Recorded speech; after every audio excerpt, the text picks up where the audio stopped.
We are up and running. What's going on, guys? Another week. Another episode. Yeah. Excited That's to hear all the news that's going on in the NFL. A lot of news, actually, surprisingly. So, hey, everyone. Welcome back to Fantasy Football's Finest. I'm Mike, joined by Matt. Ted is back this week. No mustache. And Connor. I did notice that the mustache or not to mustache was pinned on me as of course the reason for my either way, we'll start off the episode just going over some little news bits. So no preseason games, apparently. That's kind of a thing. And I just read this, that apparently, I know people were worried about the salary cap getting hit as far as 2020 and 2021 goes, but apparently What's this guy's name? Head of the NFL PA. DeMaurice Smith. Yeah, DeMaurice Smith and J.C. Tretter, who is the player nominee. Center for the Browns. Exactly. They recently just said that they're planning on spanning it out over the course of 11 years as opposed to just hitting in the first 2 years salary cap. So I think that's a big move. This way you're not going to see a terrible downfall in salary cap hit, like $40 million. So that's nice. That was kind of an issue with baseball, and they don't have a salary cap, but they were figuring out who should take the hit. And I guess built into like the NFL payment structure. I don't know, maybe they just had like a better foundation on which to negotiate than baseball did, which probably did the worst job of any sport in getting back and getting this shit squared away. It was bad. What's everybody drinking? What do you got, Matt? That looks interesting. Mai Tai. Screwdriver. Is it really? Yeah. It is. Hate that. Why? On every level. Why? Because it reminds you of throwing up in Jeremy's bathroom. Oh, I thought you were going to say because you can't prove it. I don't. No, Make another one on camera. Chug don't it. like that he's drinking a screwdriver. That's right. When you were throwing up in Jeremy's bathroom, I was drinking a screwdriver and laughing at you. Want me to hold your hair? When you think of a screwdriver, do you attach a season to it? Because before I came up with this brilliant idea to have it, I always thought of it as a winter drink for some reason. But it's a perfect summer drink. It's a tropical juice, vodka. I think I would err on the warmer weather for it. I don't know. Yeah. Why winter? I don't know. Oranges, I guess, are kind of oranges were like historically a Christmas gift because people would go to Florida, then send them back on trains, and they would stay for a long time. That's a really good history lesson I'm dropping right now. Wow. That is giving impressive. us pearls here. Wow. I don't know. I don't know. It'd be cool if everyone went to Florida right before Christmas still. Yeah, right. I like that tradition. Yeah. And instead of sending back oranges, they send back the coronavirus this year. The gift that keeps on giving. Right? Oh, man. Mike, what are you drinking, buddy? This is a new little, I had this last week. Different flavor, though. It's a Crooked Marker. It's a organic, little fun. It's made out of super grain alcohol. So, Whoa. Nice. Yeah, man. There you go. Doing blueberry lemonade today. Sorry. What flavor do you have there, Ted? It's a coconut lime. It's part of a mixed pack, and I don't have. Yeah, it was the coconut pack, right? A wintry drink, traditionally. Traditionally, yeah. Well, these ancient grains. Yeah, that's a winter grain. Your farro, your einkorn. That's all wintry. No. Finkel is Einhorn. Or wait, what was it? Laces out, Dan. Panky's down. Panky's down. We have gotten off on our own agendas right now. Yeah. Stop cursing so much. What were we having, Connor? There, Trogs, I saw. Yeah, it's Lollipop. I'm gonna change over in a bit because this is like 9%, and Whoa. I don't need to get hammered on a Wednesday. Yeah, you do. I like when you get all riled up, you know? Yeah. You know what, Mike? That's the kind of attitude I was waiting for. Yeah. I love a good. I'm gonna go thinking, for round 2. Yeah. I'm gonna I'm thinking 4th of July a la 2015. That's the Connor we need. Okay. Oh wow, that was. No, it's the Intro Connor we available as well? deserve. Yeah. Yeah, fired up. All right. Has So, anyone had press? Has anyone tried that? They're like cider kind of things. Cider, sparkling, somewhat something. It's called Press. Yeah. I haven't seen it. I saw it today. It was a cool looking can. Figured I'd ask. I'll ask my sister. She sounds like somebody who drank that. Nice. Just kidding. I'm sorry. That's Cool. That's honestly irresponsible of me, and I apologize in advance for the backlash I'm going to receive from that. Connor, in this day and age, you can't be saying things like that. I'm sorry. Shame on you. Yeah. All right, so Your sister does not back like to ciders. I love ciders. I'm not ashamed to admit that. I do too. No, actually, Ciders. you're right. I enjoy a cider too. In the winter, not. It's unanimous. We all like ciders, Yes. regardless of the season. Well, it should be really in autumn when the apple comes to ripe. Well, yeah, point. right? I mean, I like This is I the like a best start cider to in autumn. any episode I've been a part of. Yeah, that's We'll cut it out in post. Exactly. All right, so back to news, quick things. Antonio Brown apparently has retired again from the NFL. So hopefully this stops people from drafting him in their leagues. Stop it. He's not coming back. Stupid. Maybe he'll come back.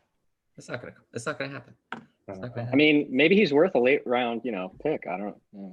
He's not on a DeLuca's team. big on picking Antonio Brown at some point. Somebody's gonna take him. DeLuca still has Des Bryant on his roster. Let's be honest. He's coming back. You never know, man.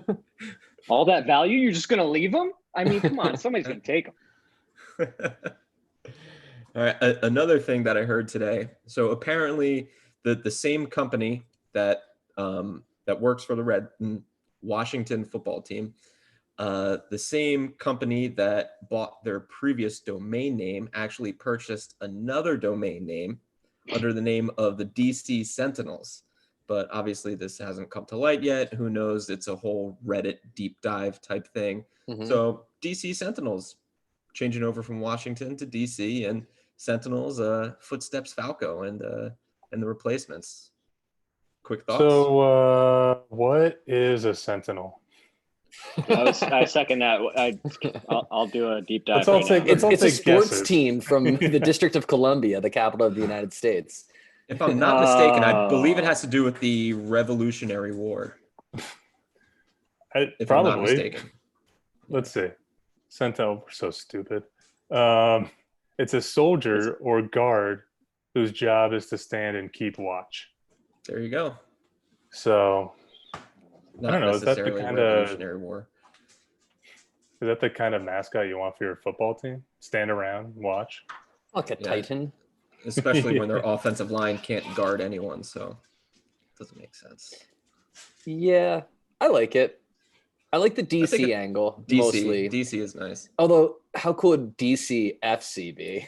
That would be the best. No, Yeah, like be at cool. first, I was just thinking Washington FC, but DC FC would be just perfect. Why wouldn't they do that? I mean, it just seems like you avoid all the backlash from stupid, mascots or name choosing. Like you just, Yeah.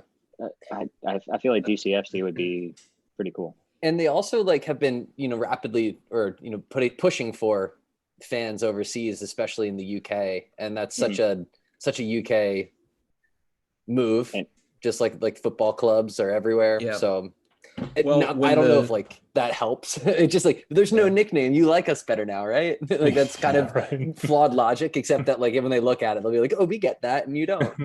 Yeah. I think that would be pretty progressive for our nation's capital to have a team that actually appealed to people on an international level. That might be, kind of interesting. But no, we'll go with it. We'll go with the Wind Talkers or whatever they were trying to come up with. Let's be honest. When the Jacksonville Jaguars inevitably move over to Europe, which they're the only team that realistically will, they'll probably take the FC title. to appeal. They've to the been fans setting over that there. up for a while now. It seems like Yeah. 8 years There's in a one row thing we of love. London game. Teams with no nicknames. Is that pretty like that's something that's gonna transpire? Is like that's the I move? mean, they've played a game in Europe, like I think every year for the last 7 seasons. Yeah. Something like I that. mean, as far as like trying to grow their brand since they're in Jacksonville, like I get that, but has there been talk of them trying to actually move a team outside of the Yeah. US? Big time. Especially All over right. there. I mean, Well, we gotta lose those- one, Jackson. Yeah. All right. Those tickets sell out in a matter of seconds whenever they do those games over there. And you can make the argument that it's partially novelty, but also it would be the team on the continent, like for all of Europe. So like, I don't think it would be hard to get people to travel in for games, like to fill that stadium. Yes, it will be more than once a year now or twice a year, however often they've ever done it, but it'll be like 8 games. But 8 doesn't seem hard for an entire continent's worth of American football fans. Mm-hmm. Yeah. It's worked in reverse. Slowly this country was so soccer phobic forever. And then NBC and the English Premier League started pushing soccer in the US about 10 years ago or so. And now it's like, now everybody's watching it. Everybody's tuning in on Saturday and Sunday mornings to watch. And like the clips on YouTube have like so many views.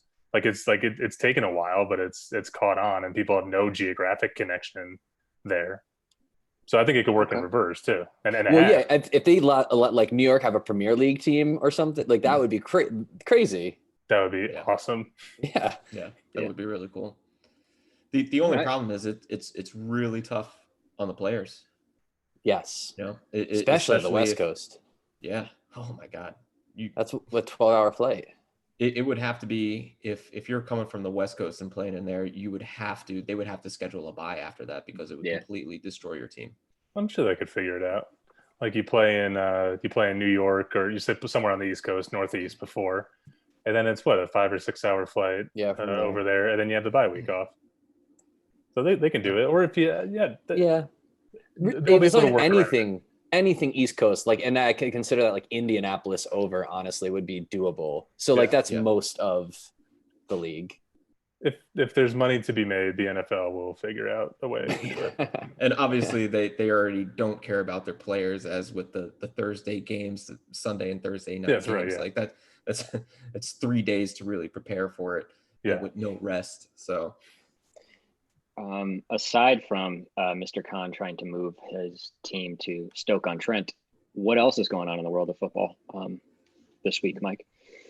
This week, well, we got the training camp is coming up, which will be nice. Roster's getting cut down to 80 players as opposed to the 93, I believe, which they normally invite to camp. So that's big. So how is that going to work? If somebody you would think that, I get it, that you want to limit the amount of risk, but as 13 players, when you're talking about 80 players and however many coaches, is 13 players going to make that big of a difference? And wouldn't you want more players in camp in case, somebody invariably gets it and then has to, or a segment of your team gets it and has to miss some time? I believe there have been talks about expanding the actual roster from 53 up. Or even the practice squad, I think would make a lot of sense. But this is really tough, honestly. I think the biggest news of the week is not having any preseason games.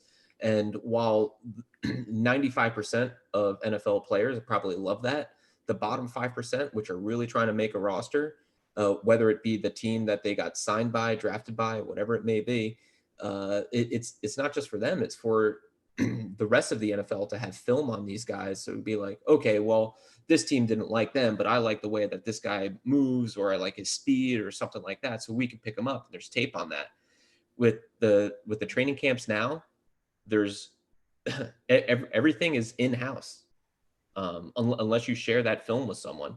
But there's going to be no media. There's going to be no fans allowed in training camp. So this is going to be a really interesting offseason, and I kind of feel bad for a lot of these. We're not going to see the Victor Cruzes, right? The Preston Williams, these kind of undrafted, unheralded guys show off in the preseason. Jacoby Myers, for instance, last year with the Patriots. You're you're not going to see that. These guys aren't going to have their time to shine, and they're really going to have to put their dreams on hold for a year. So I am disappointed that there won't be those like Cinderella stories, but let's talk about the real implications. What's going to happen with Hard Knocks? Ooh, I mean, that's good question. I think they still got to be shooting, right?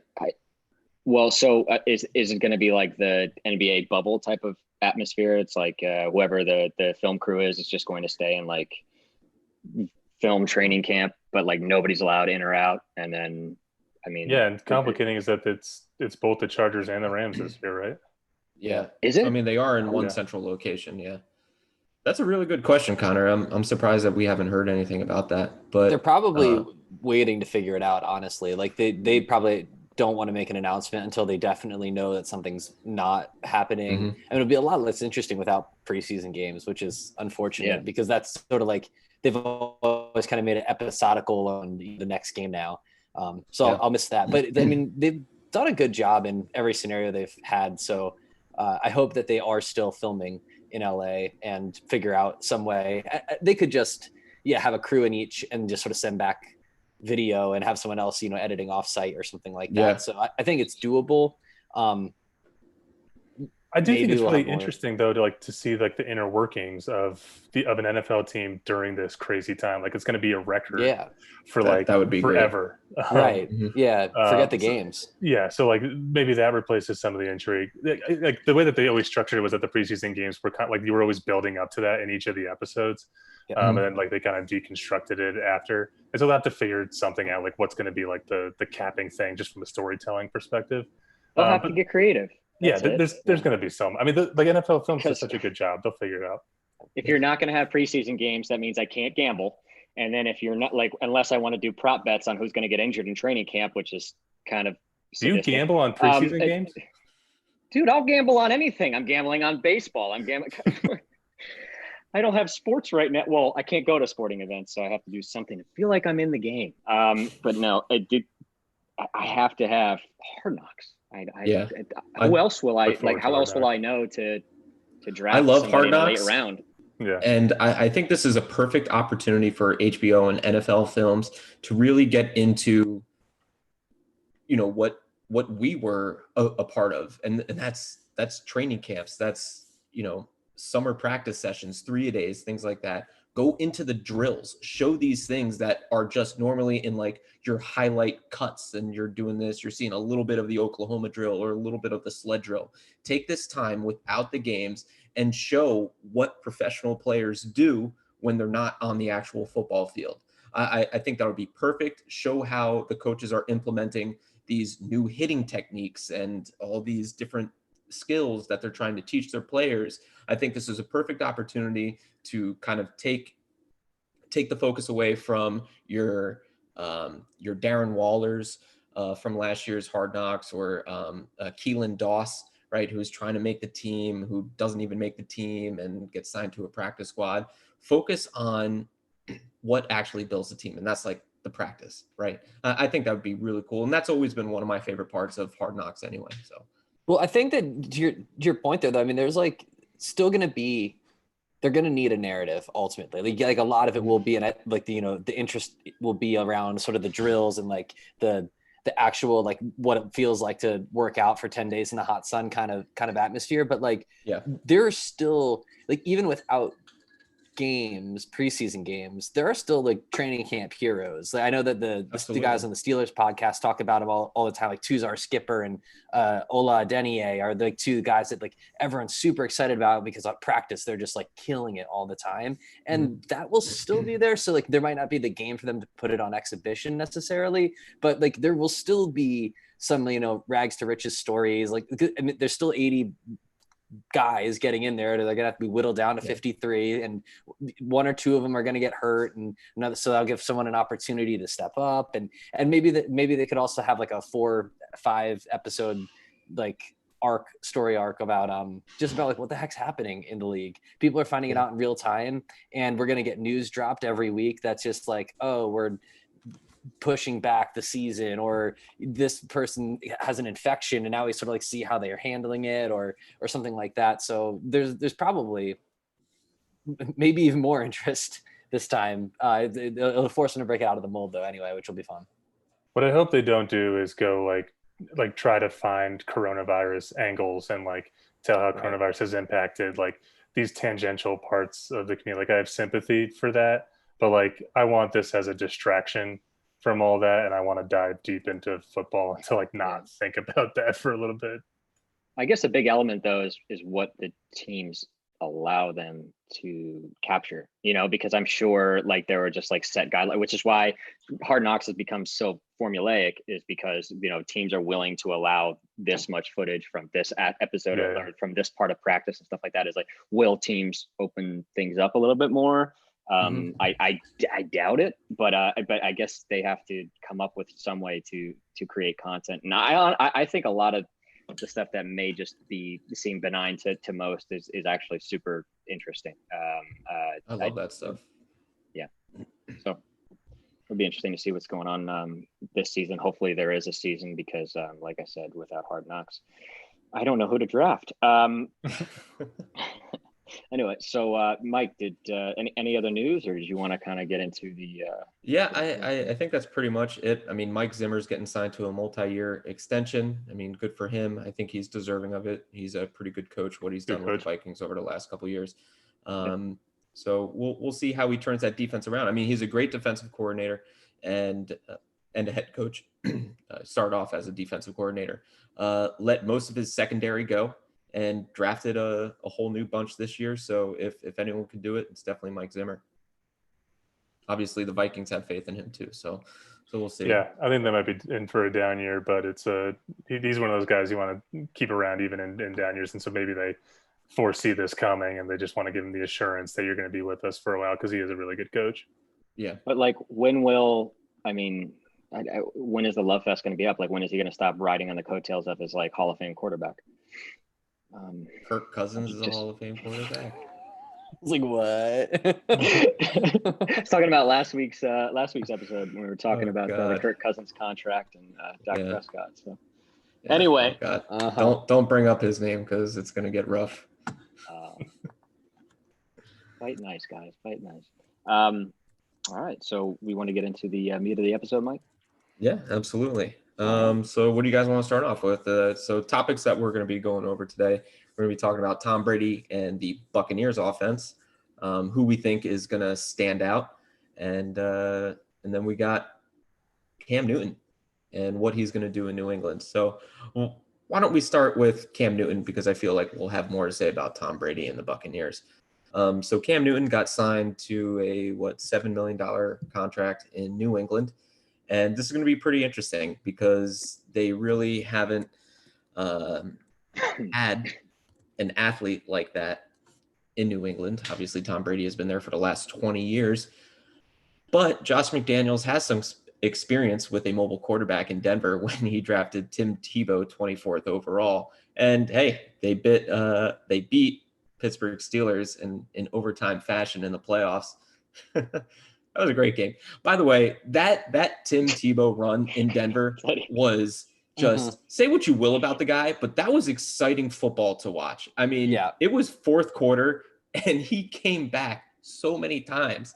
It was just phenomenal. It was brutal for the first 55 minutes and then really exciting for the last time. And he was so bad. So bad for the bulk of all of those games. Mm-hmm. But hey, he won. That's ultimately what matters. I guess. And when you hit Demaryius Thomas for a 85-yard slant to the house, that's pretty good. I feel like we just keep sticking the knife in against like some person that roots for the Steelers on this show here. We're pro Steelers here. Are we? We've seen pro Broncos there for a minute, but pro Tebow. Pro Tebow. Yeah. Wow. Okay. So Cam Newton, Josh McDaniels, I think this will be really interesting. And hey, look, he's a former MVP, former Super Bowl quarterback. Even though he lost, he has the talent. The real thing for Cam is we need to see how healthy he is, and he needs to stay healthy. So, I mean, that offense could be something really spectacular with him there. Recently, there was a video that Cam put out on his Instagram of him and Julian Edelman working out, of course, no shirts, super sweaty, throwing a deep flag. So looked amazing, by the way. So who knows? I think they both have the superior work ethic that you're looking for in some top talents out of your top wide receiver and your quarterback.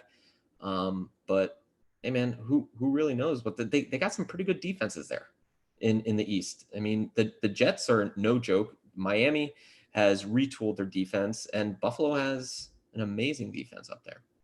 Well,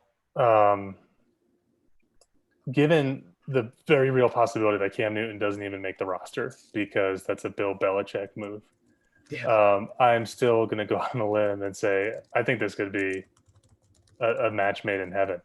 I'm such a huge Cam Newton fan. I don't know why. Like, there are half the teams in the league should have taken him, even if they have like a guy who's young, or a guy who they're high on or whatever. I went back and watched Cam Newton's last full year was 2018, almost full year was 2018. And he played the second half of that year with a shoulder injury, and he's still zipping the ball all over the field.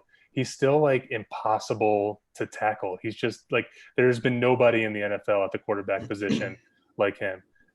He initiates contact unlike anybody at that position. He's never had a season under 3,000 yards passing. That's even with like a spate of injuries. We've always known his limitations too. Like, he's always been like a 2-to-1 interception guy, a 3-to-1 interception guy. And his completion, he's always had struggle with completion percentage, hovered between 50 and 60. But he makes up for it. I was shocked to find out he's averaged 600 yards per rushing every single year of his career. 600 yards rushing, 7 touchdowns per year. And the other thing is that like the knock on Cam is that like he's not a tough guy. Like he won't dive in and like pick up the fumble. But when I was watching that, when I was watching the 2018 highlights in the second game of the season, who's the Falcons safety? KZ. DeMonte KZ, yeah. Cam slides, and then KZ comes like 2 seconds later and just knocks him straight in the head, like the cheapest shot of all time. And Cam finishes the game, and plays incredibly well. And on top of that, that's on top of all the runs where he's getting tackled by 3 or 4 or 5 guys. So like I don't think that Cam has lost anything when he's healthy. I think he's as tough as a quarterback has ever been. I think Josh McDaniels will figure out the right scheme for him. And you know, the thing 2 years ago was his shoulder. Last year was a Liz Frank injury. So the shoulder's healed. He's going to get all that arm strength back. So maybe he struggles with being mobile this year. But that's the great thing about Cam Newton is he can beat you both ways. He's so talented in both running and passing. And Josh McDaniels is smart enough to know how to maximize that. That they'll figure it out. Like I really think the sky is the limit for Cam in New England. I'm pretty sure 2 weeks ago or 3 weeks ago when this news dropped that Cam Newton would be on the Patriots, I came kicking in the door saying 15-1, give it up. AFC goes to the Patriots again, just like write him in for another 10 years. So like I am all in on Cam. Like I guess the health is the only concern that we've seen in the last couple of years, but like the dude's actually been an MVP, and like he's such an exceptional talent that like Josh McDaniels and Bill Belichick will figure out what to do with him. So I'm going to get off of like Cam corner right now. And I want to flip the conversation to something that I've been like kind of tracking is what does this mean for the other players on the offense, like maybe from a fantasy perspective. So I just kind of like pulled up the average draft position trends of kind of like what this means. And the first thing that I want to call out is that in late June, early July, Sony Michel is the first drafted Patriot offensive player with the first pick in the 8th round as the average. And after Cam Newton gets on and everything settled down for a little bit, that's flipped now to actually Julian Edelman is in a tie with James White up in the 6th round now. And Sony Michel's actually dropped a little bit down to like the end of the 8th round. And I thought that flip was weird. And I'm thinking maybe it's those short yardage rushes that people are worried that would have otherwise gone to Sony Michel that are maybe now going to be Cam Newton. But what's your take on that? That like Cam will find James White, Cam will find Julian Edelman, but like not, but this will actually be a detriment to Sony Michel. Yeah. I think this is actually really good for Cam when it comes to fantasy, and it's really good for the players around him, because when it was Stidham, who was the quarterback, no one was touching any Patriots player. If anything, Michel was the guy, because he's that ground and pound guy that's going to be there. So his value is elevated a little bit. But with James White there, the way that this offense could be, and with the potential of Cam Newton being there, this reminds me a lot of when Cam first came into the league, when you had a guy like D'Angelo Williams, who's that kind of scat back and catch the ball really well out of the backfield, and Jonathan, can't remember his last name. Stewart, thank you. Yeah, where that kind of fills the Sony Michel role. And I think that's really great for these players. And it's really interesting to see how the ADP of these players has drastically changed over the last 2 weeks since the Cam Newton signing. Julian Edelman, he's definitely going to be elevated because Cam Newton's smart, right? And when you look at his last year in 2018, as Matt alluded to, that's when he was playing with Norv Turner, when he kind of took over some of the offensive play calling for the Carolina Panthers. You saw his average completion percentage go from sub 60 to, in 2018, he completed nearly 70% of his passes. And that's huge. The tutelage of Norv Turner cannot go unnoticed. And with a guy like Josh McDaniels, I think you're going to see good things. Yeah, I think part of that, like James White, Sony Michel flip and ADP. I think you're right that Cam Newton is going to vulture some of Sony Michel's short yardage things and definitely goal line things. But then also, I mean, James White is the pass catching running back between the two. Both of them can do it, but historically, James White is the one catching 8, 9, 10 passes a game. And so, I mean, it's kind of silly to think that adding Cam Newton would give James White a boost, because Jared Stidham could also just dump the ball off to James White. That's no big deal. Right. Checkdowns. But I think it's all just perception at this point. I mean, in our mock draft, I think somebody ended up taking James White within the first 8 rounds, just because of the potential from Cam Newton. So I guess my question would be for the idiots out there who just want help trying to draft a team. What are the implications with regards to Cam Newton and the draft? Are we waiting until like the last possible second to like get news from camp? Are they gelling well? Is he buying into the Patriots way? And then you're like, maybe I'll take a late round flyer. Or are you saying we'll see how it goes through week 1 or week 2? If he's still available, then you take a flyer on him, just pick him up off waivers? Or what's the perspective on Cam regarding the draft right now? I think the ceiling is high enough that he's worth a late round pick. What round are we talking, do you think? This the same platform I'm using, a shout out to Fantasy Football Calculator. They have a lot of really nice stats. Has him at the 10th pick of the 10th round in a 12-team league. Okay. So it's actually not so deep on a quarterback. That's kind of middling, but that's kind of where we've seen Cam. And I think that you sort of have to draft for the ceiling. There's a little bit of like, you can dock him for risk, whether it's injury or not getting the starting position. But I think someone will be like, there's no camp. How can they not start Cam? Or like no preseason, how can they not start Cam? And then like worst case scenario, it's the 10th round. So yeah, it's worth the risk. Yeah, I feel comfortable like second or third bench spot, take him, and probably my second quarterback. But I might end up doing that thing where like you wait for any quarterback and then you take like Roethlisberger and Cam Newton. That would be pretty sweet. Like one of them's got to be pretty good, and then maybe they're both kind of middling to start, or like you play the matchups based on them throughout the course of the year.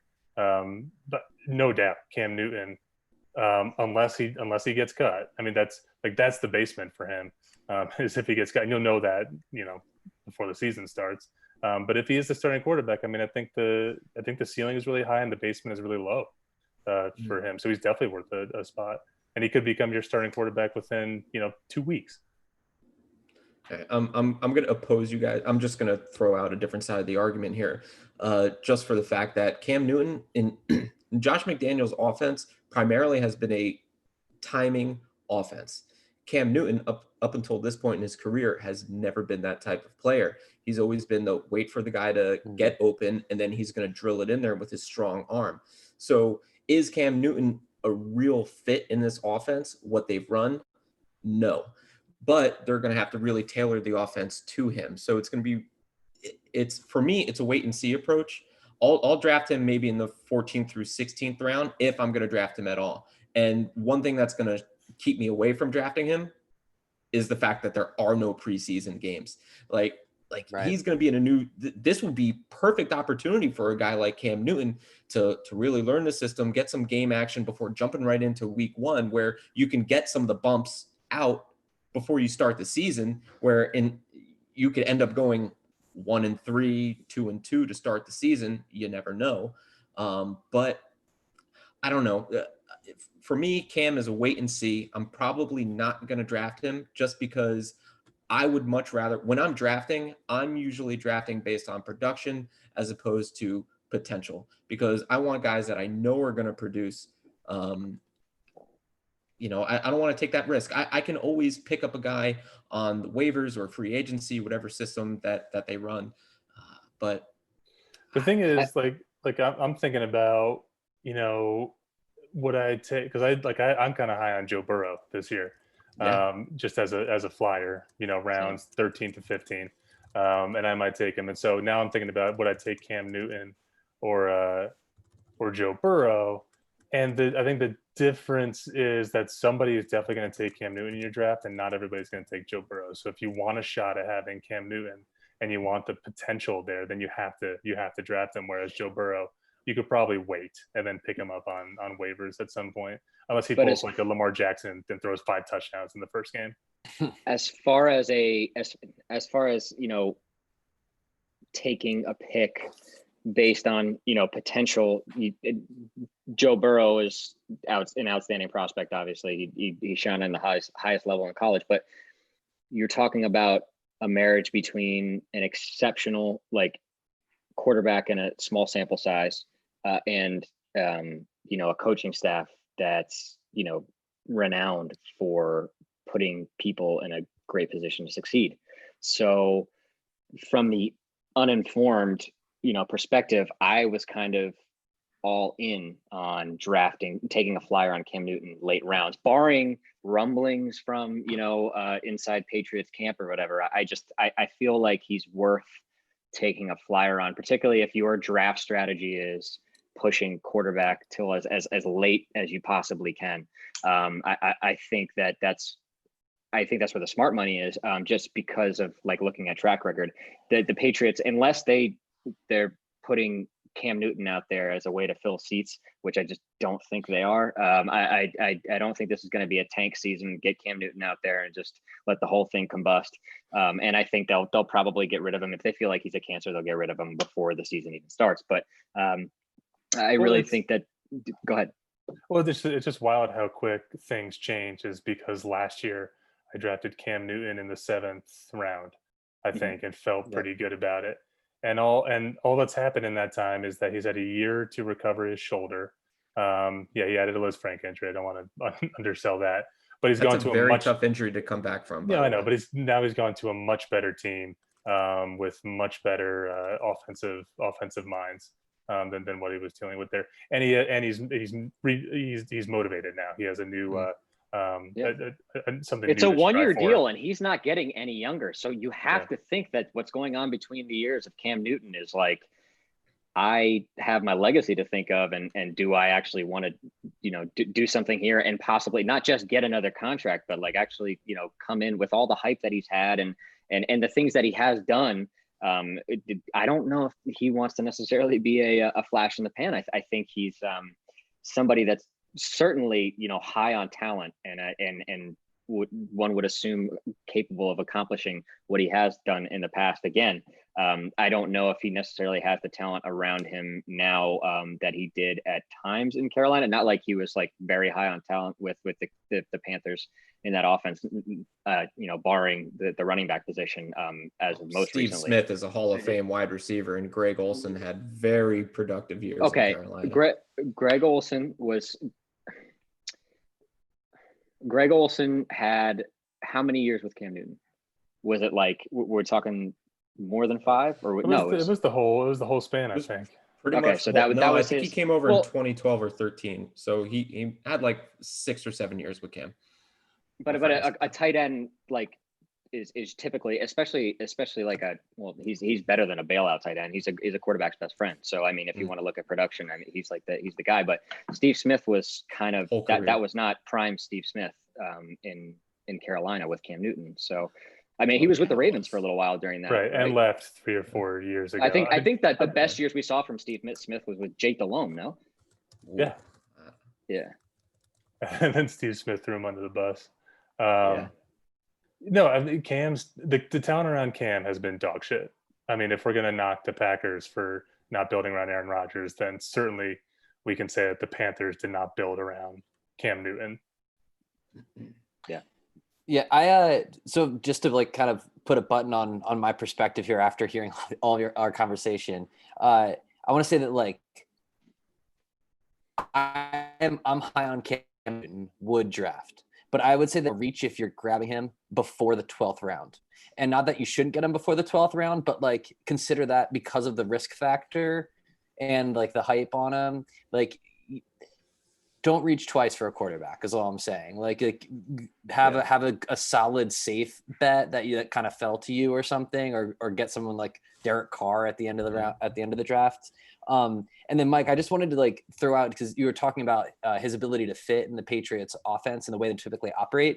Like the one thing, and this is all just sort of like what I feel like I've seen on TV, like the way I always felt like Tom Brady threw the football was like last minute, deadly accuracy, lasers in. And that's like, to your point, this kind of what Cam does too. He's like maybe not the most accurate quarterback in the world, and Tom Brady's pretty renowned for his accuracy. But like when he needs to throw that fastball into Julian Edelman, like 15 yards across like the seam or whatever, he's going to hit that pass. And I think that there will be enough of an overlap in the skill sets for them to sort of like have a very happy marriage. Like there will have to be things that are different, maybe a little bit less timing routes, but I think it could be a really good fit. But I think you should temper expectations because no preseason games at all. So it's like a new system. Mm-hmm. The talent hasn't had won't have a lot of chance around him to like gel with him. So it could be like 3-4 weeks that you're giving up at the season before he hits his actual stride.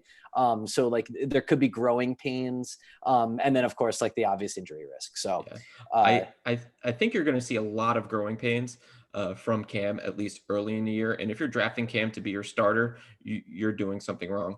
And just to touch on what you brought up as far as the timing and Tom Brady kind of like throwing it in there last minute. Tom Brady is a type of quarterback where he's oftentimes those throws, that's like his 4th or 5th option that he's going to, because the first 3, weren't there. He's a very cerebral quarterback, and a lot of his receivers, which is why you don't see in the Patriots offense, you don't see these rookie receivers like N'Keal Harry and Jacoby Myers actually making the field, because on a given route, these wide receivers have 3 options that they have to run for them for the most part. Like this is real football stuff, not fantasy things that we're talking about here.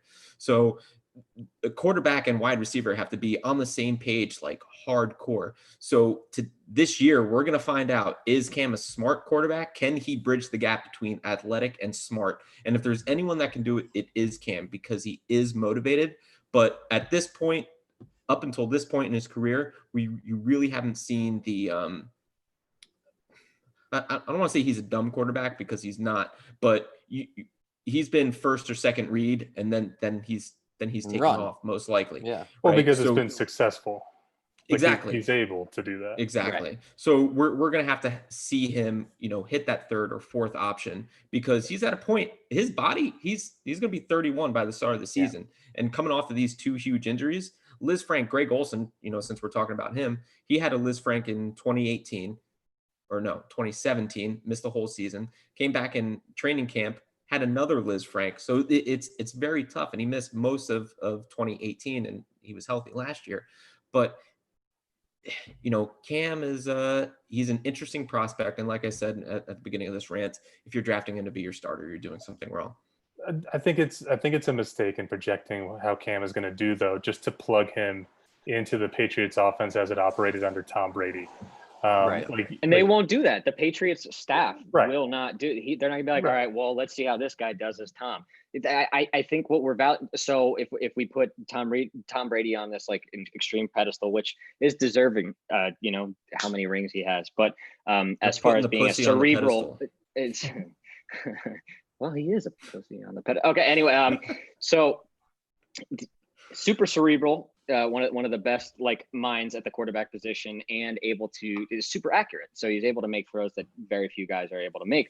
But you're looking at somebody, it's like a brand new car in the garage with Cam Newton, that he can do things that Tom Brady has never been able to do. Tom Brady's good at buying time as far as like being elusive with his limited skill set regarding athleticism. But yeah, Brady needs a third, fourth, and fifth read. Cam Newton only needs 2 reads because his third read is running with the ball. Right. If they're covered, he'll be able to pick up 5 or 6 yards. I think Belichick is, if somebody's motivated, not only is Cam motivated, or hopefully Cam is motivated if you're going to draft him, but I think Belichick is super motivated. I think he is saying this is going to be the prove it year. If I can get this guy to come in and buy in, I think that this is going to show everybody that's not just about Tom Brady. It's about scheme, and it's truly about the coaching staff and what we're putting in place here in our system. And I guarantee you, I guarantee you, Belichick is still pissed off that he lost to the Eagles in the Super Bowl, and the Eagles won with what type of offense? The RPO, the run pass option. So now Belichick has a chance to actually toy around with that type of offense because he has a quarterback that can run those types of plays. The other thing I'll say, circling back to one thing that you said, Mike, is I think Mike, Cam, one of us. Yeah, one of you guys. Cam won a national championship and a Heisman Trophy coming in blind to a program at Auburn. And I know the college game is different, but when you have that level, I guess the underlying point is when you have that level of athleticism, it kind of makes up for what kind of gaps you have in understanding the playbook. And he still has that. Yeah, he's a pulverizing player. I mean, like, he's won a Heisman, he's won a national championship, he's been a NFL MVP, and he's played in a Super Bowl. Granted, he didn't win, but still, I mean, this guy is on the cusp of, if he wins a Super Bowl, which he very well could be. I mean, you're talking Hall of Fame for this guy. But how are the Patriots stacking up as far as like looking as a team? If Cam plugs in and does great, well, if you look at 2015, the Panthers went to the Super Bowl, right? Their defense that year was lights out. Luke Kuechly was playing out of his mind. Thomas Davis at another linebacker. Like they were just on fire. Gerald McCoy was still there on the defensive line. Their secondary was actually playing well. And but now I'm talking about the Patriots. So what? Yeah, I know. But what I'm saying is, now he's going to a place in New England where they have one of the best defenses in the league. They can shut down the pass. They can shut down the run. And they've always done that pretty well. No matter who is there, they've let so many guys go in free agency just because they didn't want to pay them. And it's always been next man up for the Patriots. Their defense is tops. And guess what? They're in a division where offense is not that great. You have young quarterbacks all across the board and not a whole lot of talent at the skill positions for the most part. So aside from the Jets. So yeah, of course. But hey, look, if that defense plays well, and especially with all the takeaways that they had last year, that's just more opportunities. And like the odds are in Cam Newton's favor. That's more opportunities for him to put the ball in the end zone or to get field goals. So it's funny, like the Patriots sucked in the last 6 games of the regular season, and they sucked in the playoffs. And it's because like their defense just like they were playing at like world-class level for the first 10 games, and then all of a sudden just dropped off completely. And then Tom Brady dropped off completely. So we're like, I think all of us are expecting the defense to come back to some level of quality just because of Tom Brady, or because of Bill Belichick. And and the years of quality that he's put out there. But you also have to remember, their draft this year was built on quantity to replenish a lot of the guys that they lost, and they did lose a lot of guys on both sides of the ball. So it might be weird to see, but the Patriots might not make the playoffs even if Cam plays well, because there are because they are rebuilding in so many facets of their team. And it shouldn't be an indictment on Cam either. They shouldn't. If Cam plays well, I hope that they keep him, even if he's going to be 32 at that point. They're going to have to give him more money. That's what I was going to say. So Cam does well. We looking at a multi-year deal from 100%. And then I mean, do you? If he stays healthy, and he puts up the numbers that he has been, over 3,000 yards passing, 500 yards rushing, 35 total touchdowns. Give him the money. I feel like if Cam has a good year this year, then I think that the Patriots will work their magic to find a way to keep him around. But what I'm more worried about the Patriots and Cam Newton of 2021 and beyond than I am this year, just because so much is different and it's a new system. But legitimately, the next 6 years scare me. The one thing though is that they don't have any rights on him, right? Because he'll be a true free agent again at the end of the year. So there could be a bidding war for Cam Newton next year, and the Patriots don't typically participate. So that's an interesting angle on, is he trying to optimize his value, or is he trying to optimize the number of rings he gets? Not only would they be bidding on a Cam Newton, another quarterback that they would want to try to be the franchise quarterback, but it's a 32-year-old. So I don't know with a skill set that is dependent on. Cam said he took the New England deal because it was about respect. It's not about money. Yeah, and so he didn't make that a stick. Then he's signed for 8 years. Yep, there it is. He's made money, right, with all the endorsements after winning the MVP and going to the Super Bowl and national championship and Heisman Trophy. He's made money through endorsements. At this point, he wants the respect. He wants to win. He needs a Super Bowl. That's what he wants. And look, being a Falcons fan, right? I've always hated the guy because he's always given us trouble, and he's such a tough player to go against, and I've always hated him. But now that he's out, I wish nothing but the best for the guy. I think he's a phenomenal talent. It sucks that he's on the fucking Patriots because as if they need another amazing player behind center. Another 8 years of success. Exactly. If he does well, at least touching on the contract, I don't think you see a big multi-year contract. You probably see something in the realm of 2 to 3 years with maybe $25 million per year. I think that's realistic given his age and injury history. And unless he has something crazy 5,000 win the Super passing. Bowl. Yeah. Right. Yeah. Exactly. He has 7 kids, so he's going to need some money. Hey, he's 4 shy of Antonio Cromartie. Yeah. And I think 11 shy of Phillip Rivers. We've definitely covered Cam Newton in New England. I'm sorry. I've had 2 of these lollipop beers now, so I'm slurring my words. Yeah, I tried, and then the river horse really let me down. So I guess we'll talk conversely now about the dearly departed Tom Brady in the Bucs offense. I think there's a lot of question marks, but the one question mark you don't have is a guy who's super, competitive, competent, and incredible at the position. He's basically redefined it now as the new NFL has come to be. And now obviously that's been taken to a different generation with Mahomes and Jackson, but Tom is still in the conversation for the best in the game right now. So I don't know if you guys want to take it away and your thoughts on the Bucs offense.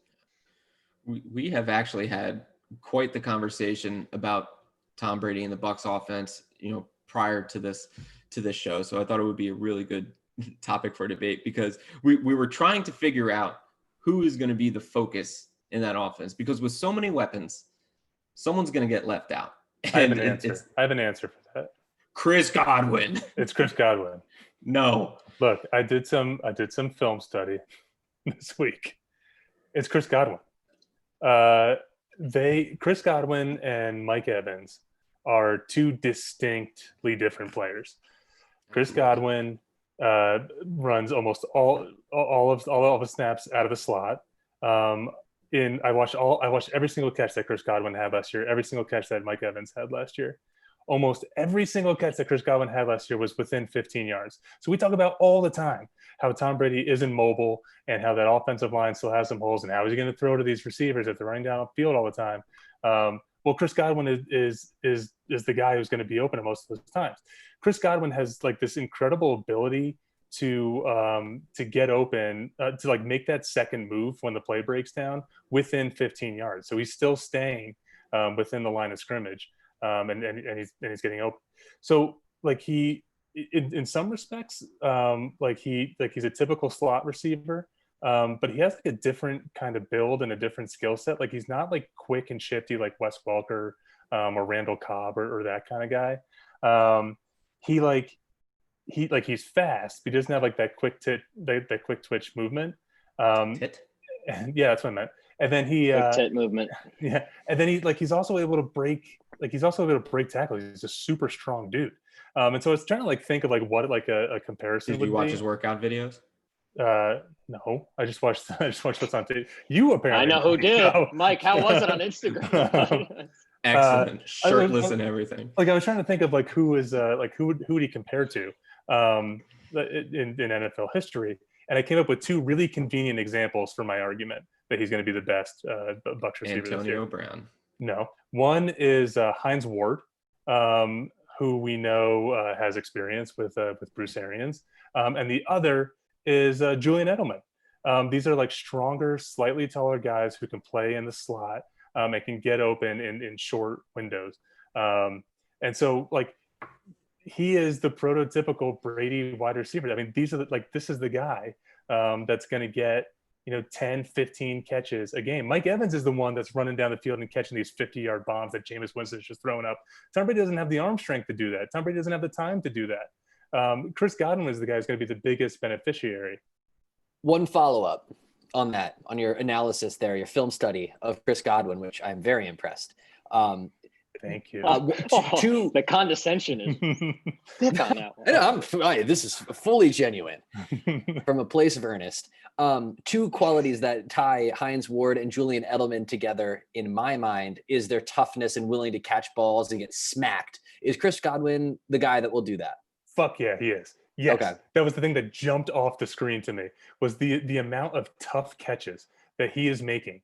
And no, they're like, I think the game is a little bit different from when Hines Ward is playing. So he's not getting like the headshot, within 15 yards, but almost all of his catches are between the hashes within 15 yards. So he's playing against all these heavy hitters, these safeties coming down, these linebackers coming out, and he's making catch after contested catch. That's a part of Chris Godwin's game that I didn't realize that he had until I went back and watched it. Now, the big caveat to all this is that Chris Godwin and Mike Evans are two like fantastic wide receivers, and they're both going to get their catches this year. So like I don't like elevate Chris Godwin at the expense of Mike Evans. I just think Chris Godwin is the better option between the two of those guys. And then we can branch out into like what our tight end and running back projections are. But I think if we're talking about like who's going to be the biggest beneficiary on that offense, it comes down to Godwin or Evans, and for me, it's Godwin. Yeah, let's stay with the wide receivers for a while. And to your point, Matt, I think Chris Godwin is the prototypical Brady wide receiver, but the prototypical Brady wide receiver in New England. If Chris Godwin was in New England with Josh McDaniels and Tom Brady, yeah, that would be an amazing fit. He'd be 1,400 yards, 10 touchdowns, yeah, but he's not. This is Bruce Arians. This is force the ball down the field, play action, big chunks. And that's what Mike Evans is, the deep outs, the posts, the flags.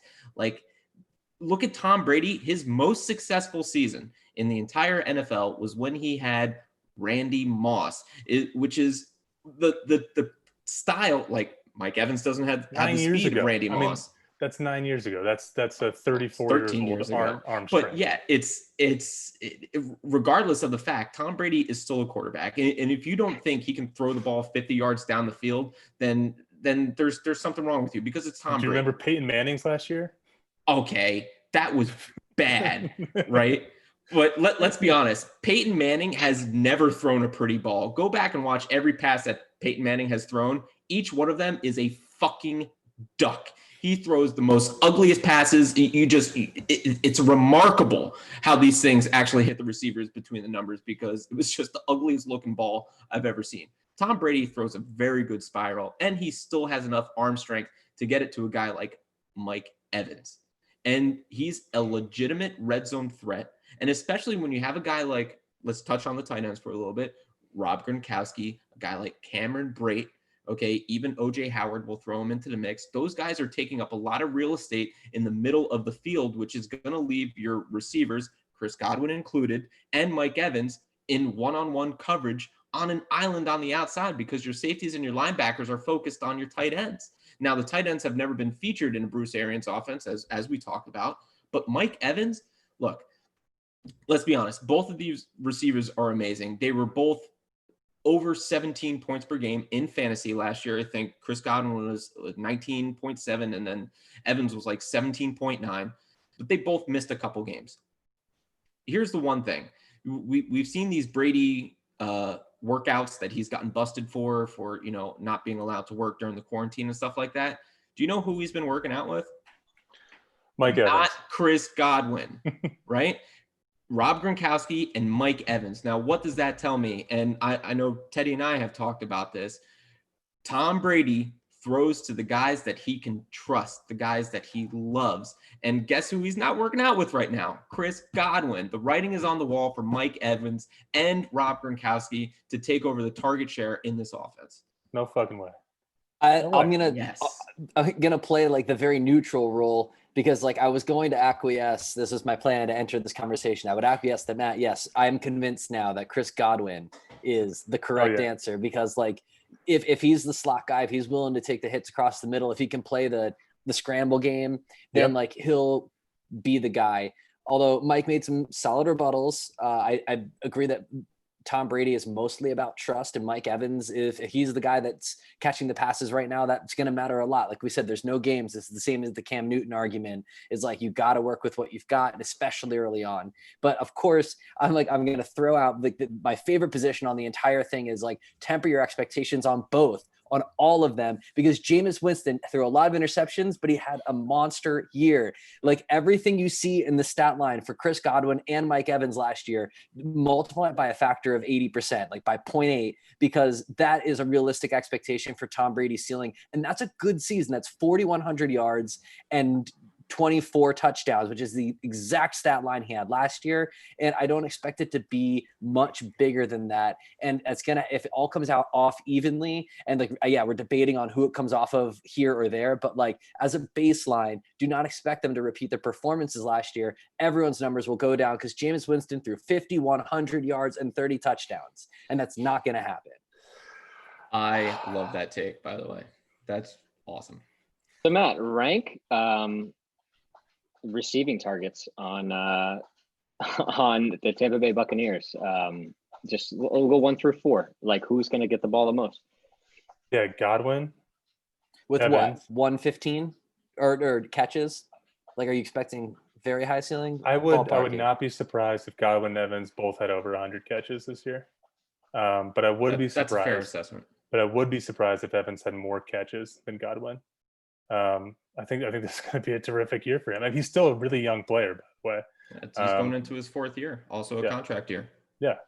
He only had 86 receptions last year. Yeah. He did miss the final 2 games, I believe. Yeah, that's true. Yeah, only 14 games. So keep in mind that the Bucs also had Brashad Perryman, who came on late and I think ate up a lot of those targets.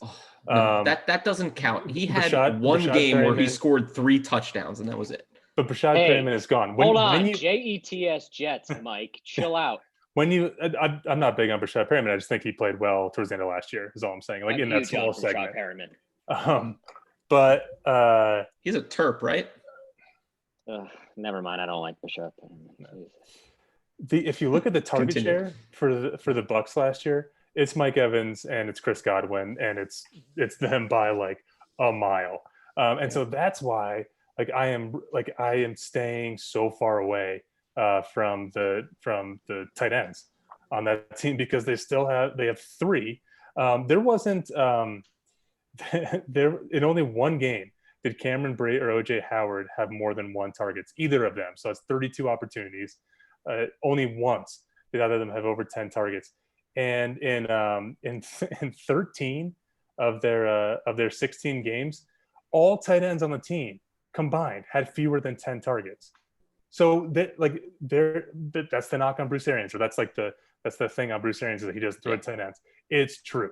It's backed up. I don't care like what kind of rapport Tom Brady has with Rob Gronkowski. The system doesn't work for tight ends. Yeah. I was actually thinking about this today. And to your point, Matt, yes, Bruce Arians does not feature tight ends whatsoever. But kind of what we saw a little bit towards the end of his career actually for a good portion of Rob Gronkowski's career in New England. And think about this. He's off a year. He's lost a lot of weight, which means that he's probably improved his speed a little bit. Now, this is outlandish, I know. What if a lot of their plan is Rob Gronkowski is a fantastic run blocker? What if he kind of takes over that Hines Ward role as the X receiver, right? Where he's kind of used for those crack blocks and a lot in the run blocking game.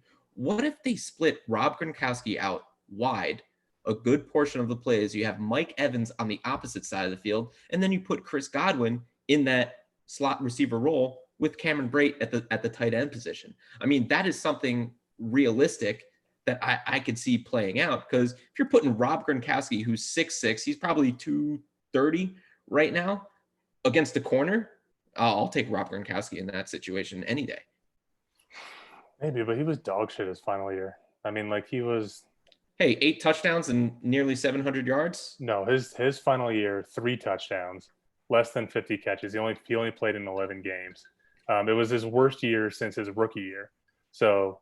And yeah, like he showed up in some big moments in the playoffs, but he hasn't played football in a year, and now he's going to a brand new offense that he's never played before, with 2 other really quality tight ends on the roster already, on an offense that doesn't throw to tight ends whatsoever.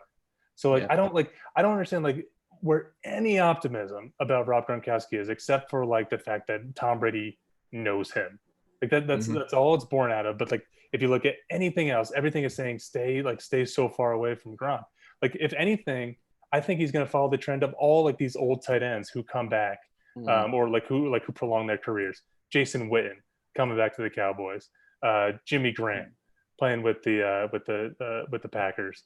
Like Jared Cook is probably the anomaly because he's the only one who's still producing. But even Tony Gonzalez at the end of his career. These guys are Greg Olson.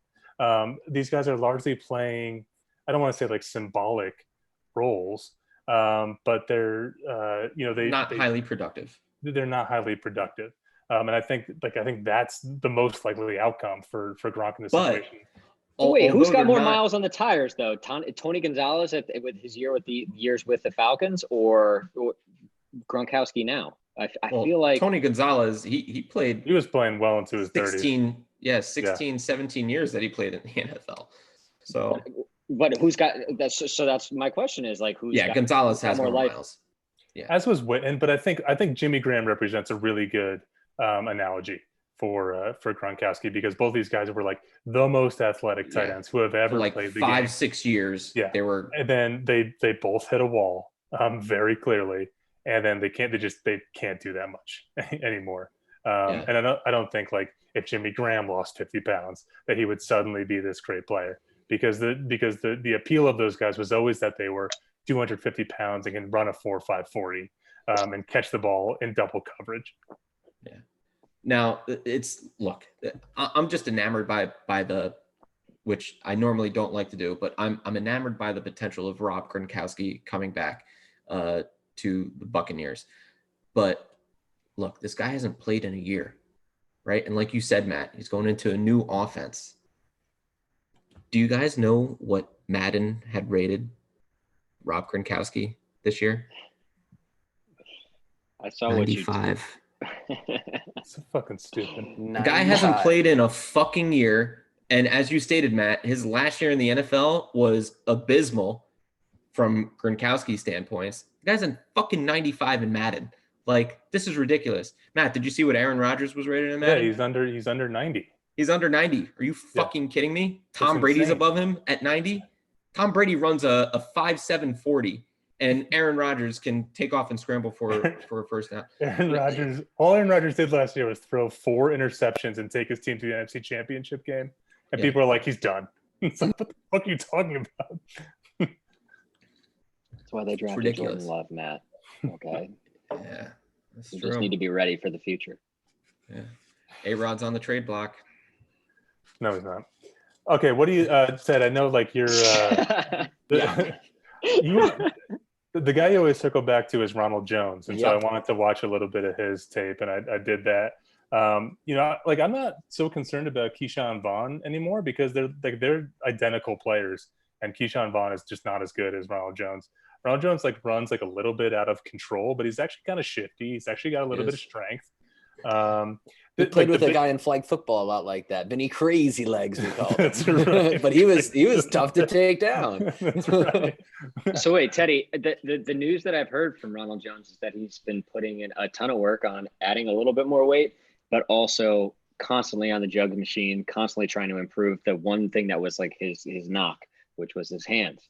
So I think within that offense with Bruce Arians, obviously he's going to be needing to be known for protection, but he's got to catch the ball. So I'm guessing, I know we were down on Keyshawn Vaughn. I think this was like 2 episodes ago when we touched on this. And so, and I think I guess you're guessing you're more invested now, more so than ever than in Ronald Jones. Yeah, I am definitely. I feel like Matt's point was incomplete, and I'm curious what he has to say about Ronald Jones on tape besides the crazy legs. But yeah, I'm equally high on him. And the one thing, and this kind of touches on where we were with the Cam Newton conversation, is the one thing that maybe wasn't happening, or maybe it was, but will definitely be happening more this year with Tom Brady at the helm, is he'll be finding that 4th look, that 5th look, where I haven't looked enough Jameis tape to know how many reads he'll go through on a typical progression. Barely one. Yeah. A lot. He's super cerebral. Come on. But Brady is the king of cerebral quarterbacking ever since Peyton Manning. And that means that like those other outlets that weren't typically found might be found a little bit more. So it's sort of like, maybe we should look at the tight ends. I don't like the tight end room because it's too good. There's too many mouths to feed. Like, he'll probably try to get it to Gronk, even though he should be throwing it to Brait or OJ Howard, but those guys will get their day too. And so I think that could be just like 3 tight ends with 350 yards or something like that. But I think he will look to the running back. And so whichever running back is on the field, I'm very high on. I think it will be Ronald Jones.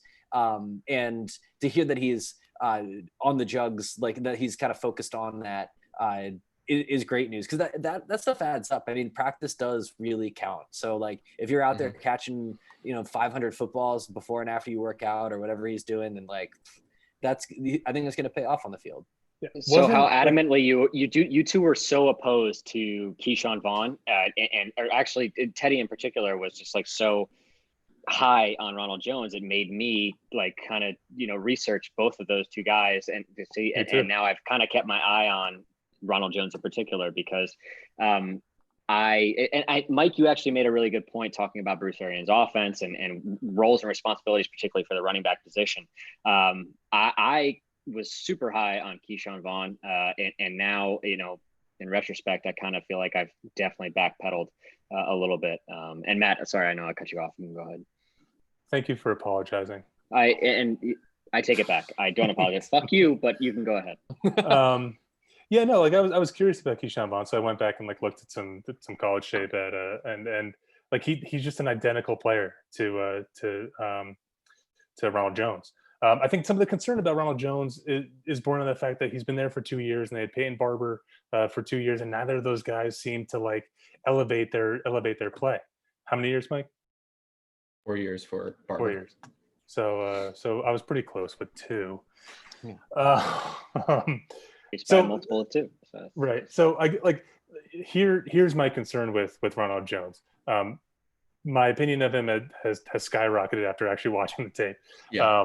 But my concern is that Bruce Arians, in history, the Bruce Arians offense runs through the pass. Over the last few years, it runs through the pass. You don't bring in Tom Brady if you want to run your offense through the run. You obviously believe that he can still run through the pass. You have those 2 excellent wide receivers. You want to run it through the pass.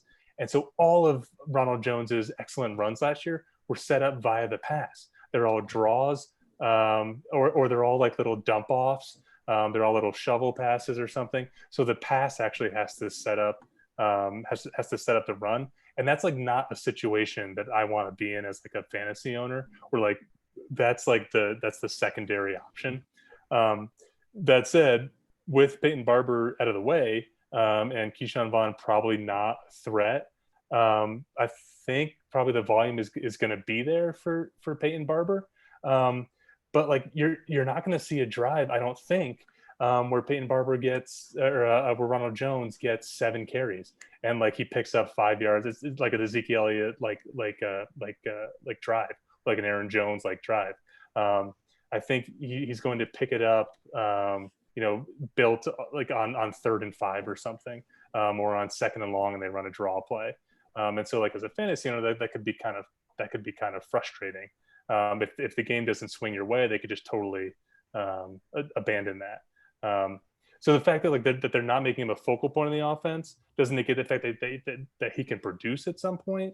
It just gives me caution for where I want to put him on my team. Bruce Arians has never featured a true back. He's always pretty much used 2. I mean, you look at the carries last year. They're only 18 carries apart from each other.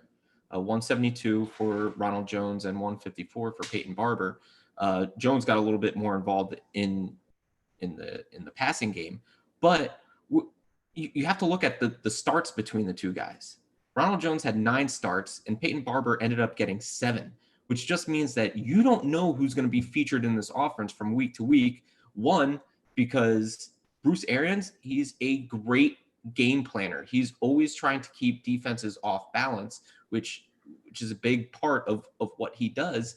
And you're just never going to know who to start.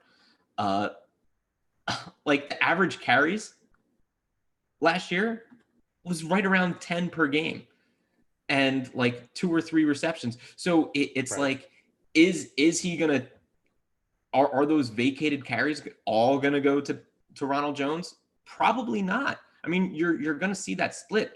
Ronald Jones doesn't take me as a true featured back. I mean, you want to throw him into the circles of Todd Gurley, Le'Veon Bell, James Con. Like, he's not that type of player, right? But he's a situational type of player, and that's the type of running backs that Bruce Arians loves. He loves situational types of runners. I mean, even in Arizona when he had Chris Johnson was there for a particular reason and a particular set of plays. He wasn't just like, all right, 1st down, we're giving it to Chris Johnson. 2nd down, we're giving it to Chris Johnson. 3rd down, we're going to try to get it to Chris Johnson. If not, we're going to throw it down the field. Like, that is not the Bruce Arians offense. It's all situational. Counterpoint, David Johnson is the one guy that is like the exception to the rule, which I generally agree with. But I mean, David Johnson, in the year that, like, if we want to talk about Bruce Arians bringing out the best in a quarterback and in an offense, like that 2016 year in Arizona was that for all of them. And yeah. Johnson did have 80 receptions for almost 900 yards. He had over 2,000 yards from scrimmage. So like there is the opportunity if someone like, I'm not like Ronald Jones is going to wake up being a different guy tomorrow. So like we kind of sort of know what the ceiling is, but I don't think it's fair to say that like Bruce Arians won't use the back out of the backfield, or like we'll have to kind of gadget the runs, or won't give it to the hot hand. So like there's a possibility. And I don't think that I don't want to catapult Ronald Jones into the Le'Veon Bell, Todd Gurley, like, kind of 2,000 yard season masterpieces that we've seen over the years. But like, I think of him as a James White, sort of guy. Like I don't like different skill sets for sure, but like Sony Michel and James White were both viable fantasy plays last year. So from the perspective of like, am I going to draft him when he's there in the 6th round? Yeah. Like he's the guy that could get you 12, 15 points in a game and could have a couple big ones or something like that. Yeah, he's like the kind of the under the radar guy that like makes your like elevates your fantasy team if he's available that deep. Yeah, like it's encouraging to hear that like he's working on the jugs machine. I don't know like how like when you're in your 20s like how well your hands can improve at that point. But they used him a lot in the screen game last year. And if you think that Tom Brady is going to bring any residual like passes to the running back, just like changing the system a little bit in Tampa, then Ronald Jones is going to be the recipient of that. They have like one like primary like pass catching back, Derry Ogbonwale, and they're not high. They're not high on him. I think Bruce Arians came out and said like we need another guy to catch balls, and so that's probably why Ronald Jones is saying I'll be that guy. And so if Ronald Jones can really become a 3-down back, and that's the ceiling for him. I mean, that like there's a ton of potential there. Then like like it's definitely worth a risk like in those mid fantasy rounds to take him. If you're thinking about guys like Marlon Mack who has like competition, James White and Sony Michel, as you mentioned, Ted. Like there's like at that point when you're going to be thinking about Ronald Jones, he's going to be the only guy who has like the clear starting shot. So you might as well take him. Yeah. For what it's worth, from the same ADP trend line chart I've been looking at, Ronald Jones is soaring actually, and is becoming his average draft position is now 6th round, 8th pick, and that's like about where I would say recommend it. And right. I was lamenting, I guess a couple of weeks ago we were dealing more with this one, and that didn't make any sense at all to me. And I mean, I guess it's only around different, but still, like, he might not be a sleeper candidate by the time we get to August and are doing the drafts. If he keeps using the jugs machine, Yeah, right. Yeah, he's putting that on the Insta. I think Ronald Jones is great, but what I think you could see, I mean, we're all just going off potential because we don't know what this offense is going to look like. There's a forgotten position in the NFL, in particular offenses. It's called the H-back, not the halfback or the tailback, which a lot of people confuse it for, but an H-back, which is kind of a hybrid between a fullback and a tight end, where it's usually played in like an offset in an I formation or things like that. Like Chris Cooley, the tight end for the Washington football team, back in the early 2000s, like he was traditionally an H-back, and that was like perfect for him. So could this offense with the tight ends that they have there, Cameron Brate being both exceptional as a pass catcher and a blocking tight end, could we see him transition into that H-back role, and out of the backfield, him taking those volume catches that we saw go to Ogunbowale and Ronald Jones? In theory, I don't know if Bruce Arians can make that move at this point in his career, or like he'll see the benefit in it. Like any offense is going to be built around the strengths of your team, and like the strengths of that team are their 3 tight ends, and mostly they're 2 excellent wide receivers. Mm-hmm.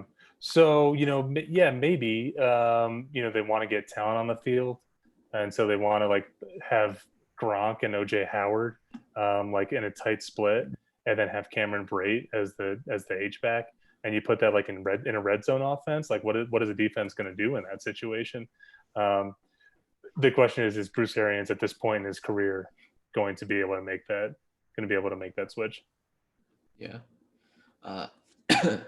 By the way, Jameis Winston got sacked 47 times last year, and that wasn't necessarily, people automatically see that and they're just like, oh man, that protection must have been terrible. Bucs offensive line isn't that bad. That mainly had to do with Jameis Winston holding onto the ball so much, because he was more so that wait and see type passer. Now the Bucs, one thing that we're not talking about, the Bucs, they have a pretty good defense, right? Todd Bowles is down there. Shaq Barrett, who led the league in sacks last year, Mr. Fireworks himself, Jason Pierre-Paul, is still down there.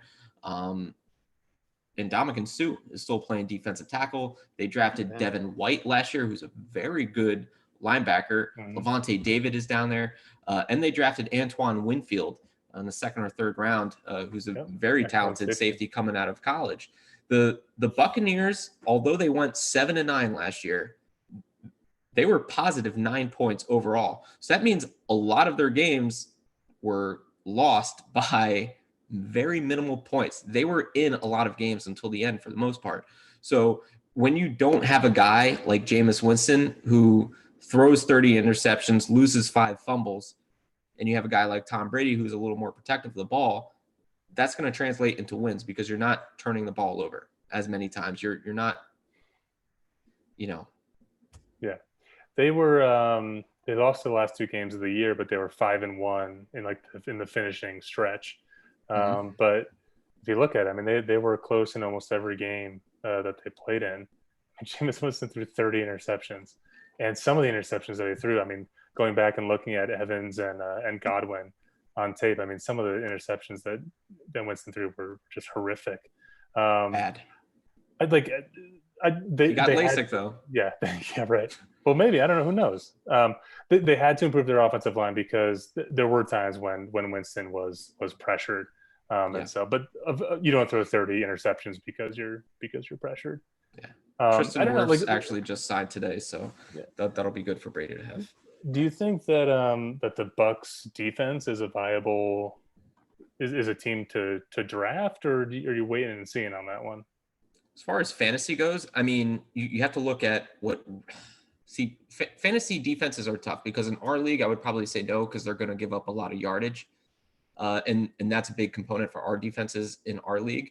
But for the general fantasy population, yeah, go for it. Shaq Barrett got 19.5 sacks last year. Right. Jason Pierre-Paul, I believe, was in double digits. They had a lot of turnovers last year as well. So, I mean, that's all positive points for your defense who don't necessarily count total yards given up. So yeah, Bucs are viable. I mean, it's tough because of the division that they're in with the Atlanta Falcons, who are going to score points. Falcons scored 381 points last year, and the Saints scored 458. What the Panthers are going to do on offense, but I mean, that is a very high scoring division right there. And in fact, it's probably one of the highest scoring divisions that there is in the NFL. All right. Just saying. Yeah. Defense. I would ride with the Bucs and be okay with it. Yeah. Well, because hold on, no. Really I'm not satiated. Mike, can you go back and run through more stats from the Falcons? I was hoping to hear more of that. So. Just saying. And together a Falcons dream team, and then how they would match up against this current Bucs defense. You know what? I'm sick and tired of beating around the bush. Next week, could we do Falcons fantasy all-time team? One thing I'll say for the Bucs in terms of real football is that having been a Steelers fan my entire life, but in particular these last 2 years, which are what I'm going to reference now, is turnovers matter. That plus minus ratio is so big into whether or not you can win the game, and whether your defense isn't getting them, a la the Steelers of 2 years ago, or your quarterback's just giving them away, a la Jameis Winston last year. That's going to be big. And I'm not high on the Bucs, but with that fact combined with what you said about the point differential, and they don't not say 11-5, sneak, take the division somehow, or at least be the 5 seed kind of playoff team. I don't like that. I don't like this take, but when you think about the turnover ratio and the power of that defense, and you bring in Tom Brady, okay, I see it. Yeah, your turnover differential is if not the biggest, one of the biggest indicators of your win-loss record. And you would have to assume that Tom Brady's going to knock it down from 30 interceptions to less than 10. 12 at most. Even 15, you're winning. That's 4 right. plus that's games. 18 or 15, whatever. And so this was a decent defense. I know they gave up a lot of points, so that's what I would hesitate from fantasy. But again, if your quarterback is giving up the ball 2 times a game, where are they where's the other team getting the ball? If you're just handing them points, and if you can mitigate it at some point, and then you can run kind of a steady offense and sustain drives. As Jameis Winston wasn't doing that last year.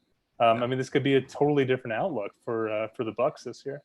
So the ceiling for the Bucs defense is you taking a flyer on them in late rounds. Yeah. I probably wouldn't draft them. I wouldn't so- draft them. I'm going to pick them up, on a bye week if they haven't been picked up already, because that's All probably right, the that's real value. fine. Yeah. Keep your eye, like they have that little toggle on the thing, like just like things to it's- keep an eye on. And But that's it's tricky. the It's Bucs tricky with defense. defenses because 2 years ago it was the Lions defense that nobody saw coming. It was the Eagles defense 2 years ago that nobody saw coming. Last year was the Patriots. I drafted the Patriots and then dropped them after their first game. I picked them up. I know you did, but like nobody like saw like that level of production coming. I mean, defenses shift so much from year to year. That why not the Bucs this year? Right. Based on what we see like now, and like if you're streaming defenses, like I do often because we're wrong so often that like you get someone you think will be good, but like if you're right now, I'm like not, because you scan through that list and there's like 10 just junk teams, and then there's like a few viable, maybe one or two because of the matchup, the offensive matchup. But like right now, I'm like, if I see the Bucs and they're available, I'm like, yeah, I'll plug them in, but I'm not gonna go out and draft them. If honestly, like kind of retracting my previous statement, if one of the top 5 defenses that I'm focusing on are gone when it's my turn to pick a defense, I'll probably go for them. Yeah, there's hope. There is hope. Looking at these standings real quick, there was one team out of the 8 division winners to win the division with negative net points. The Houston Texans. Yeah, that sounds right. Pretty I was crazy. gonna guess whoever won the NFC East. That sounds about right as well. But yeah, the Eagles were actually 9-7? positive 31 net. But they were 9-7 though, right? Yes, 9-7. Yeah, okay. Surprisingly, to touch on the Cowboys, they were positive 113. Not bad. Interesting. Yeah, it is. That's higher than I thought it would be. Mm-hmm. Well, it's Dak Prescott. Oh, It's all Dak. not again. Remember that? Like I just feel so bad for like the people that do follow us on Instagram, because like all the posts this last week I've just like have been focusing so heavy on Dak Prescott and the Cowboys, which like as Connor mentioned last week, like hey, it's the star, it's the national media and stuff like that. I'm sick of fucking talking about Dak Prescott and the Dallas Cowboys. Like I'm so happy that we got to talk about other shit tonight. Yeah, even though we ended up at Tom Brady and Cam Newton, which is like the second and third on the totem What the pole, fuck so, is next week? What is next week? Jesus Christ! What are we well, getting into? it's the all-decade team. I like this. This will be fun. We're gonna talk about Joe Namath and Brady Quinn. Well, that's super. But all right, yeah, Jet and Notre Dame. All right, I get it. I Mike. get it. I didn't. Anyway, but next week, seriously though, like let's give a little preview, because I'm so fucking over Tom Brady and the Patriots and Cam Newton. So what can we look forward to for next week? So I don't gouge my eyeballs out with a spoon. Go ahead, Mike. For next week, man, next week is up in the air. To be honest, I always usually like to wait and see. Training camp right around the corner. I mean, as far as NFL news, there's going to be plenty to feast on. But I mean, as you know, drafting or coming up with our NFL or fantasy, like what was the greatest lineups that we have? You know what? Next week, we'll do that for next week. So next week we'll do we're gonna put together our fantasy team of the decade. So over the course from 2010 to 2019, we're going to be putting together a full starting roster of the best fantasy players, quarterback, wide receiver, running back, flex position, and bench over the last decade. Now, it's not just single year production. We're going to be compiling a list and doing our research at who was the most productive over the course of the decade. And then we're going to be filling out that. So, which is going to be great, because we're going to talk about Tom Brady and Dak Prescott and Cam Newton. Actually, all over. I don't know, Joe man. Namath and Brady Quinn. So it's going to be. Tom Brady wasn't necessarily like fantasy gold. I mean, like just rattling off the top of my head. I mean, Tom Brady was like sneaky good though. Like every single year he was. I was looking at he some was. stats. He's up there, unfortunately. Yeah. Yeah. And But just it's that going to be consistency, you can't beat it. running back is probably going to be a little bit tough. Because there's been so much like deviation in that position over the course of the decade. So it's going to be really, really kind of hard to put together, or at least to figure out like the running back 1 and running back 2 positions.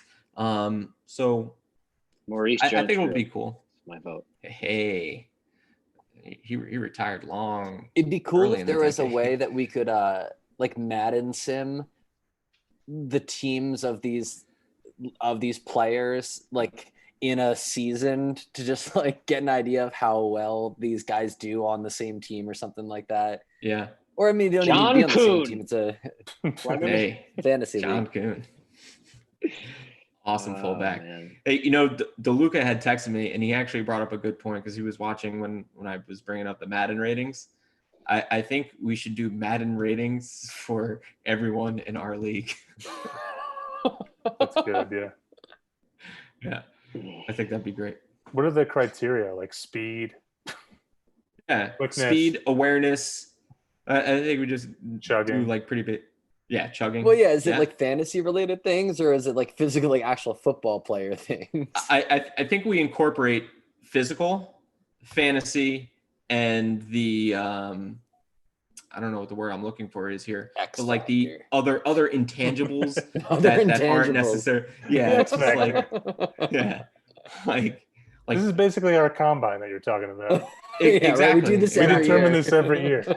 Yeah. But like, yeah, we use our combine as like the rating system. So like obviously Jeff would be for Madden, for people who don't know Madden ratings, they go up to 99 from like 1 to 99. So like Jeff in chugging I think it would clearly be a 99 in chugging. Well, wait, well, hold the fucking phones. Check my scores on the Beer Olympics the last 2 years. I'm under 20 seconds both years. You did a really great job, but like chugging wise, I whooped your ass in the beer triathlon. Okay. All right. Look up the There's stats. seldom You you're have going the to find stats. me talking about Jeff as far as like the measurables are concerned, but that dude in a chugging competition, I mean, All right. come Okay. on. But Also, sausage off the top the garbage competition. That's they didn't get one of those. Trash eating, Jeff's a 99. Yeah. Trash eating. Jeff, I'm sorry, this is not going to age well, and this like but they were talking about stuff before we pressed start on this whole live, YouTube show. So I'm sorry, buddy, but you're great at chugging beer. Anyway, wow, eating garbage, Jesus, guys. I mean, Oscar the Grouch, man. Except he's always happy. that's true. Yes. He is always happy. The one All right, time I guys. did see this is getting off topic here, but the one time I did see Jeff angry, it was scary. Okay, and on that note, we'll be looking forward to next week and talking about Jeff getting angry and also all-time fantasy. That was the time Jeff called the landlord and said I'm getting ornery on the phone. That was so good.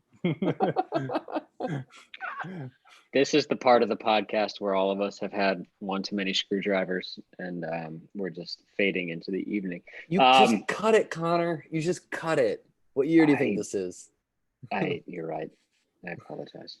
Ladies and gentlemen. Jeff is enjoying this, by the way. It's been a wild week. Has been a wild week. I'm looking forward to next week, and I'm very interested actually to see. We're all very partial to the guys that have like done so well for us and or mean a lot to our teams outside of fantasy. But I'm actually really excited to see what we come up with,